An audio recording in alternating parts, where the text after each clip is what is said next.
Eu não sei se você está preparado para aquilo que eu vou te dizer, mas Deus quer que nós possamos nos reunir como igreja todos os dias. Atos capítulo 2, versículo 42, nos diz que a igreja naquele tempo perseverava na doutrina dos apóstolos, na comunhão, no partir do pão e nas orações. Mas um pouco mais abaixo, no versículo 46, nos diz que todos os dias eles perseveravam unânimes no templo. Todos os dias, diariamente, perseveravam unânimes no templo. Irmãos, quando nós pensamos nisso, nós começamos a pensar sobre a nossa vida. O que nós fazemos todos os dias? Nós trabalhamos todos os dias por esse pão que perece. Nós aprendemos todos os dias, temos que estudar todos os dias as coisas seculares, os nossos jovens, as nossas crianças vão para as escolas todos os dias. Mas, incrivelmente, pelo pão mais precioso que nós temos e também pela palavra que mais nós precisamos aprender, nós queremos nos reunir 1 ou 2 ou 3 vezes na semana. Será que você consegue se alimentar assim também no seu corpo físico? Será que você se alimenta desta forma também, apenas 1 ou 2 dias na semana? E eu sei que você pode dizer que isso é uma coisa individual, cada um faz na sua casa. Mas o que nós vamos fazer com esses exemplos bíblicos nos dizendo que todos os dias eles se reuniam ali no templo? Irmãos, esse não é um exemplo isolado.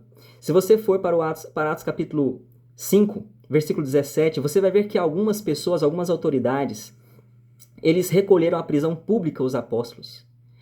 Naquele mesmo dia que eles estavam ensinando o povo, e foi um acréscimo de quase 5 mil almas, aliás, de quase 5 ou 4 mil almas, se eu me recordo bem. E naquele dia, eles prenderam os apóstolos, mas naquele mesmo dia também, Deus enviou um anjo para libertar eles daquela prisão, e o anjo disse: vai para o templo e anunciai todas as palavras desta vida. Para onde? Para o templo, o mesmo lugar que eles reuniam todos os dias. Deus não permitiu que eles perdessem nem sequer um dia de reunião, mesmo com aquela provação tão dura que fizeram com aqueles apóstolos. Mas o que é mais interessante é que quando eles voltaram, a Bíblia nos diz que eles foram cedo, de manhã, de madrugada ali para o templo, começaram a ensinar novamente.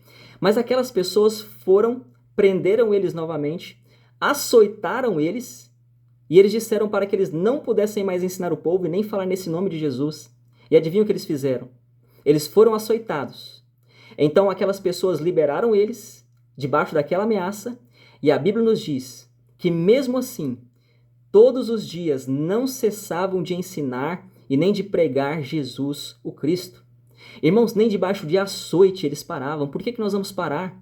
Será que é uma chuva que vai nos parar? O que vai nos parar? Condição financeira?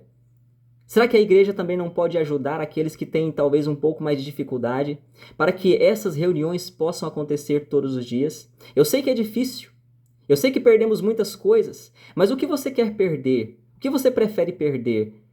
Essa presença de Deus, essa força de Deus todos os dias? Ou pagar o preço, perdendo talvez algum benefício financeiro, alguma coisa nesses termos?